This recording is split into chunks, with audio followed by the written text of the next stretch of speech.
What if I told you that most of your problems don't come from the world, but from the way you react to it? A careless word can ignite a firestorm, a single look of contempt can ruin an entire day, and one impulsive email can haunt you for weeks. Modern psychology confirms this. Almost 90% of our daily decisions are driven not by reason, but by emotion. Yet more than 2,000 years ago, Marcus Aurelius already warned us. You have power over your mind, not outside events. Realize this, and you will find strength. Think about that. Strength isn't in how fast you react. It's in the rare ability to choose when not to react. In an age of constant noise, endless notifications, and emotional traps waiting at every corner, that's not weakness. It's the ultimate power. It's the heart of Stoicism. So, if you're ready to build the kind of calm that no chaos can break, stay with me until the end of this video. And if you find value here, consider subscribing so you never miss the next lesson that could change the way you live. Rule number 1. The sacred pause, your first shield. Seneca once said, "The greatest remedy for anger is delay." Think about that delay. Just a pause, a breath, a moment of stillness. Not an hour, not even a minute. Sometimes just a few seconds. And yet those few seconds can save a marriage, preserve a friendship, or stop a reckless decision that would take years to undo. Modern life teaches us that speed is strength, fast replies, instant reactions, immediate judgments. But speed without wisdom is chaos in motion. The pause is not weakness, it's the hidden shield of the strong. Imagine this. A business leader wakes up to devastating news. Stocks plummet, headlines attack, social media erupts. One leader, untrained and calm, reacts instantly with defensive words and impulsive decisions made in fear. The result? Trust collapses and the damage multiplies. But another leader takes the pause. He steps back. He breathes. He listens. And when he finally speaks, his words carry calm, clarity, and precision.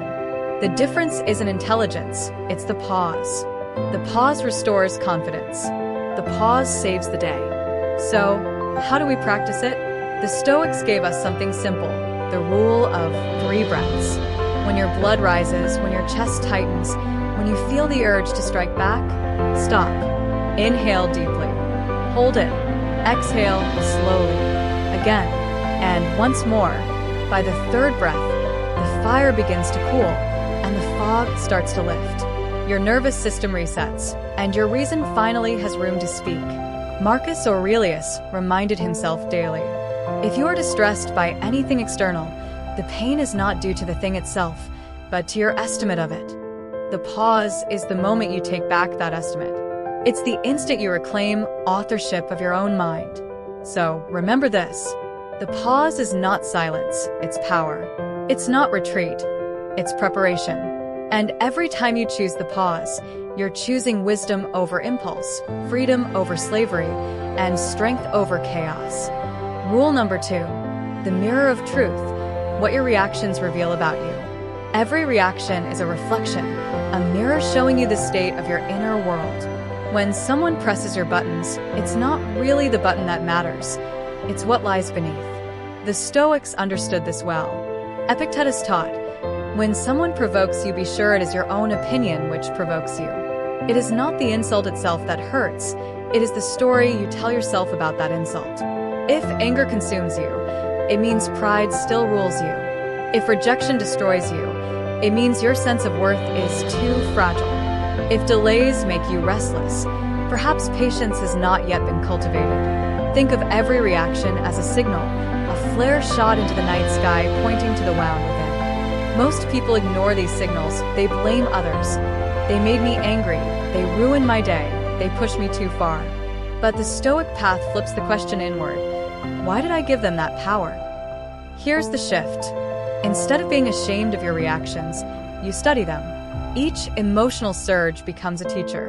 Anger says your ego is too loud. Fear whispers your trust in yourself is too small. Sadness reveals something you value is unguarded. These aren't curses. They are invitations. Invitations to grow. So the next time you feel provoked, don't rush to fight back. Ask yourself 3 questions. What exactly am I feeling right now? Why am I feeling it? And what truth about me does this reaction reveal? Imagine this in practice. Someone calls you a liar. If you know you've been honest, you shrug it off. But if the word burns inside you, maybe it's because dishonesty once lived in your past, or because your reputation means more to you than your truth. The insult is just a mirror, and the mirror shows the work you still need to do. Marcus Aurelius reminded himself, "If someone can show me that what I think or do is not right, I will gladly change, for I seek the truth." He didn't see correction as an attack. He saw it as feedback, as a chance to refine his soul. Your reactions are your responsibility, and responsibility is freedom. Because once you see your reactions as mirrors, the world is no longer your enemy. Every insult becomes feedback. Every delay becomes training. Every conflict becomes a classroom. The mirror of truth may not always flatter you, but it will always free you. Rule number 3. The fortress of inner peace, building unshakable strength.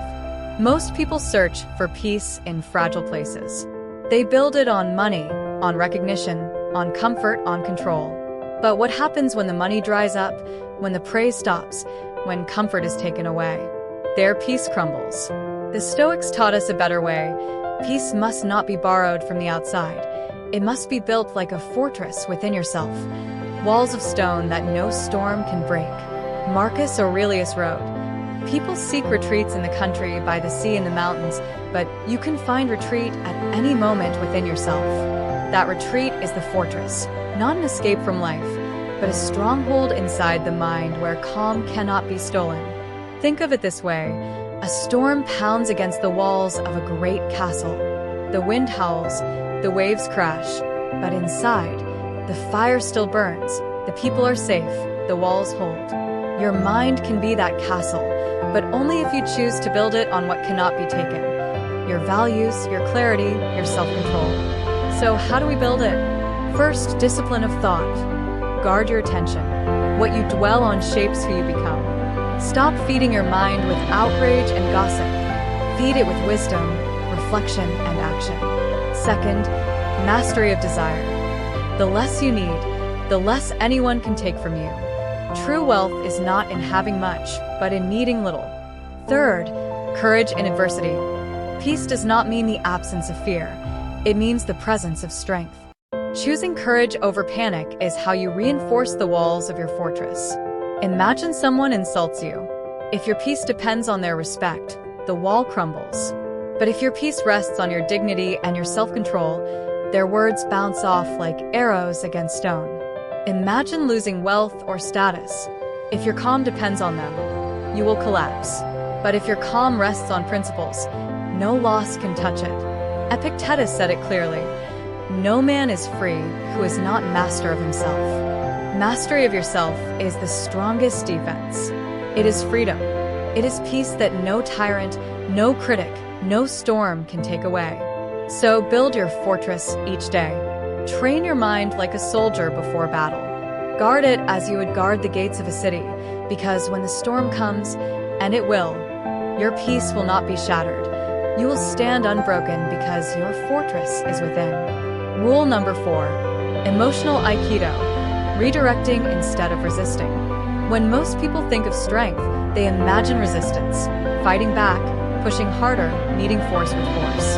But the Stoics, like the masters of martial arts, knew a deeper truth. Real strength is not always found in resistance. Sometimes it is found in redirection. In Aikido, the goal is not to clash with the attacker head-on. The goal is to use their energy, to flow with it, to turn it into balance. The same principle applies to our emotions. Anger, fear, sadness. These are not enemies to be crushed. They are forces to be redirected. Think of anger. Left unchecked, it destroys relationships, poisons judgment, and burns the soul from within. But anger redirected can become courage. It can become determination to fight for justice or persistence to achieve a worthy goal. Fear, too, can paralyze us. But fear redirected becomes preparation. It sharpens the senses. It makes us ready. Even sadness, when embraced, can transform into compassion, into empathy that connects us more deeply with others. Seneca reminded us, "We are more often frightened than hurt, and we suffer more in imagination than in reality." This means the raw energy of emotion is not destructive by itself. It becomes destructive only when left without guidance. So, how do you practice emotional Aikido? First, name the emotion clearly. Say to yourself, "This is anger, this is fear, this is grief." Naming takes away part of its grip. Second, feel the energy beneath it. Anger feels like fire, fear feels like tension, sadness feels like weight. Notice where it lives in your body. Third, redirect that energy towards something useful. Turn anger into fuel for self-improvement. Turn fear into a checklist for preparation. Turn sadness into kindness for someone else who is hurting. This is not suppression. Suppression only makes emotions grow stronger in the shadows. This is transformation. Nothing is wasted. Even pain becomes power. Marcus Aurelius wrote, "The best revenge is not to be like your enemy, that is redirection." This means refusing to mirror the negativity of others and instead using the moment to rise above. Think of water. Water does not resist the rock. It flows around it. Over time, it shapes even the hardest stone. So too can you shape your life if you learn to redirect your emotions instead of fighting them. Emotional Aikido is the art of turning every feeling into strength. It is Stoicism in motion. It is how you stop being a victim of emotion and start becoming its master. Rule number 5. The Phoenix Principle, rising stronger from every fall. Life will break you. This is not pessimism. It is unvarnished reality. There will be betrayals that leave scars, losses that echo in the quiet of night, failures that shake you to the very core. But here's the truth. What defines you is not the breaking itself. It is what you do after you have fallen. The Stoics did not see adversity as a curse. They saw it as a forge. Hardship is the fire. You are the iron placed in the flames, struck repeatedly by the hammer of circumstance. You can emerge sharper, stronger, more resilient, but only if you rise. Marcus Aurelius wrote, "The impediment to action advances action. What stands in the way becomes the way." The obstacle is not the end of the road.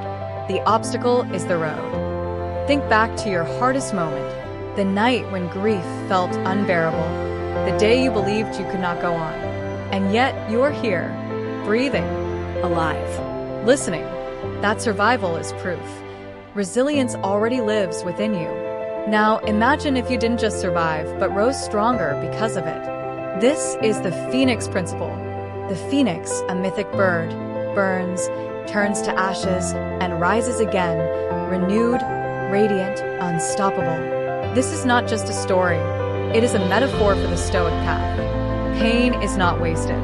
Suffering is not meaningless. Every scar tells a story of endurance. Every fall lays the foundation for rebirth. How do you practice it? First, acceptance. Stop resisting reality. Stop wasting energy wishing life were different. Accept what is. Second, meaning. Ask yourself, what can this teach me? How can I grow from this? The moment you give suffering a purpose, it transforms from an enemy into fuel. Third, rebuilding. Do not aim to return to who you were. Rise as someone stronger, wiser, freer. Seneca wrote, "Fire tests gold. Adversity tests men. The flames may burn, but they also purify. They strip away weakness so that only strength remains." This principle does not erase sorrow. The Stoics grieved, too. Marcus Aurelius mourned the loss of his children. Seneca wrote openly of his pain. But they chose to transform grief into wisdom, weakness into strength, endings into beginnings. So remember this. You are not fragile glass. You are fire-forged steel. You are the phoenix. Every obstacle, every fall, every heartbreak is not an end. It is the beginning of your next rise. In conclusion, not reacting does not mean indifference. It means choosing your response with intention. The Stoics remind us, no one can rob you of your peace unless you hand it over. In a world that constantly demands your attention, inner calm is your rarest advantage. If this message resonated, give it a like and subscribe for more Stoic wisdom. And in the comments, type this as your personal commitment. I choose wisdom over reaction. Rise. Always rise.